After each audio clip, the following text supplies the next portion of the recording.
प्यारे बच्चों, शुभोदय। आज पुस्तक संख्या 89 పేజ్ తీయండమ్మా। ఇందులో ధనుష యజ్ఞ అనే పాట ఉంది। రోజు తప్పనిసరిగా ఈ వీడియోలు చూస్తూ ఉన్నారనుకుంటున్నాను। ఈ పాటను చూడండి, ధనుష యజ్ఞ। पाठ का नाम धनुष यज्ञ। मिथिला के महाराज जनक के एक पुत्री थी, नाम था सीता। सीता अत्यंत रूपवती, सुशील और गुणों की खान थी। सारी मिथिला में उसके गुणों की प्रशंसा होती थी। राजा जनक अपनी पुत्री को बहुत प्यार करते थे। सीता महाराज जनक की आंखों का तारा थी। धनुष यज्ञम्मा। धनुष यज्ञ అనే పాఠంలో మిథిలాకే మహారాజ్, మిథిలా రాజు అయిన జనక్కి ఒక పుత్రి ఉంది। ఉస్కా నామ్ థా సీత, ఆమె పేరు సీత। సీత అత్యంత రూపవతి, ఆవిడ చాలా సౌందర్యవంతురాలు, సుశీల్ మంచి గుణవంతురాలు, ఆవిర్ గుణోంకి కాంతి అన్ని గుణాలు ఆవిడలో ఉన్నాయి అన్నమాట। రాజా జనక్ सारी मिथिला में उसके गुणों की प्रशंसा होती थी। मिथिला राज्यम अंता కూడా ఆవిడ గురించే చెప్పుకుంటూ ఉండేవాళ్ళు। రాజా జనక్ अपनी पुत्री को बहुत प्यार करते थे। రాజా జనక్ తన పుత్రిని చాలా చాలా ప్రేమిస్తూ ఉండేవాడు, అంటే చాలా ఇష్టపడుతూ ఉండేవాడు। సీతా మహారాజ్ జనక్కి ఆంఖోं का तारा थी। సీతా మహారాజ్ జనక్ అయితే అసలు ఆంఖోं का तारा అంటే बहुत प्यारा, చాలా చాలా ఇష్టమైందనమాట। जब सीता सयानी हुई तब राजा जनक उसके विवाह के बारे में सोचने लगे। ఎప్పుడైతే సీత యవ్వనవతి అయిందో అప్పుడు రాజా జనక్ తన కుమార్తె వివాహం గురించి ఆలోచించసాగారు।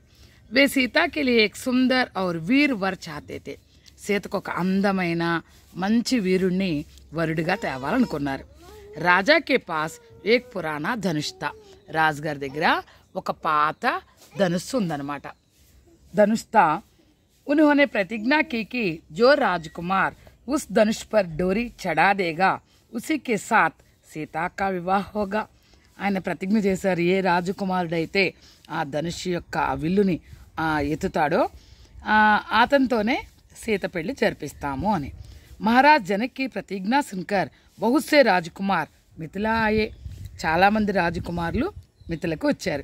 వే సీతాకు బ్యాహనా చాహతే थे, వారు సీతని పెళ్లి చేసుకోవాలని అనుకున్నారు। పర్ కోయి రాజకుమార్ ఉస్ పురాణే ధనుష్ పర్ డోరీ నహీ చడా సకా, ఏ రాజకుమారుడు కూడా ఆ ధనుషుని ఎత్తి దానికి బాణం వేయలేకపోయాడు అనమాట। డోరీ చడానికి బాత్ తో దూర్ రహి కోయి ఉస్కో హిలా డొలా భీ నహీ సకా, ఆ ధనుషుని ఎత్తటం కాదు, అటుంచి దాన్ని కొంచెం కూడా అటు ఇటు కూడా తిప్పలేకపోయారు। బహుత్ భారీ థా, బహుత్ భారీ థా, చాలా బరువుగా ఉంది। सब राजकुमार निराश होकर चले गए। రాజకుమారులందరూ నిరాశ పడిపోయి వెళ్ళిపోయారు ఎవరి కాళ్ళు। బెచారి సీత కుమారి హీ రాగయి, పాపం అలా చాలా రోజుల నుంచి అలా వస్తున్నారు, ఎవరు ఎత్తలేకపోతున్నారు, వెళ్ళిపోతున్నారు, ఆమె కన్యలాగానే ఉండిపోయింది సీత। యహ దేక్కర్ రాజా జనక్ కో బడీ చింతా హుయి, ఇది చూసి అయ్యో ఎవరు వీరులే లేరా అని చెప్పి రాజుగారికి చాలా బాధ కలిగింది। వే సోచనే లగే క్యా సీతా కా వివాహ నహీ హోగా, దీని సీత పెళ్ళి అవ్వదా, క్యా వా జన్మభర్ కుమారి హీ రాజా అయ్యేగి, జీవితాంతం అలా పెళ్లి కాని కన్యలాగానే ఉండిపోవాలా। మైనే బినా సమజే బూజే కఠిన ప్రతిజ్ఞ కర్ది, మై క్యా కరు, అయ్యో నేనేమీ అర్థం చేసుకోకుండా ఒక కఠినమైన ప్రతిజ్ఞ చేశానే, నేనేం చేయను ఇప్పుడు। రాజా జనక్ కిసి చింతామే పడైతే, ఇదే బాధలో రాజా జనక్ ఉండిపోయారు। ఏక్ దిన్ ద్వారపాలం నే ఆకర్ जनकाजी से कहा, महाराज दो राजकुमार एक मुनि के साथ आए हैं।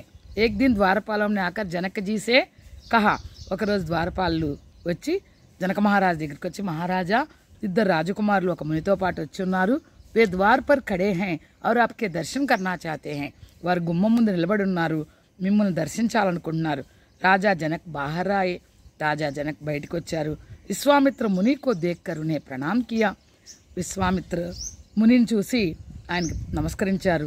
ఫిర్ పూఛా, మునివర్ ఆప్ కహా సే ఆ రహే హై, మునివర్ యా మీరు ఎక్కడి నుంచి వస్తున్నారు। ఏ దోనో సుందర్ రాజకుమార్ కౌన్ హై, ఈ అందమైన రాజకుమారులు ఎవరు। విశ్వామిత్ర మునినే దోనో భాయియోం కా పరిచయ దియా, విశ్వామిత్ర ముని ఇద్దరి రాజకుమారుల్ని పరిచయం చేశాడు। वे बोले, ये दोनों राजकुमार अयोध्या के महाराज दशरथ के पुत्र हैं। ఈ ఇద్దరు రాజకుమారులు ఎవరో కాదు, దశరథ మహారాజుని యొక్క పుత్రులు అని చెప్పారు. నామ్ హై రామ్ ఔర్ లక్ష్మణ్. వీరి పేరు రాముడు మరియు లక్ష్మణుడు.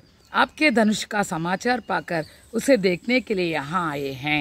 మీ యొక్క ఈ యజ్ఞము, ఈ ధనుషు ఇది చూసి ఈ వార్తయిని, ధనుష్ని ఎత్తటం, ఈ విల్లుని ఎక్కువ పెట్టడం అనే వార్తయిని వచ్చారు. ఆప్ అప్నా ధనుష్ని దిక్కాయే. మీ ధనుష్ని ఈయనకి చూపించండి, వీరికి చూపించండి. మునికి బాత్ సున్కర్ రాజా బహుత్ ప్రసన్న హుయే. మునిగారి మాటలని రాజు చాలా ఆనందపడిపోయాడు. उन्होंने कहा आप लोग अभी विश्राम करें, कल प्रातः काल यदि राम उस पर डोरी चढ़ा देंगे तो मैं अपनी प्यारी पुत्री सीता का विवाह इनके साथ करूँगा.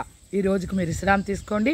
రేపు కనుక రాజకుమారుడు రాముడు గనక ఈ ధనస్సును ఎత్తితే నేను నా పుత్రికనిచ్చి పెళ్లి చేస్తాను అని చెప్పాడనమాట.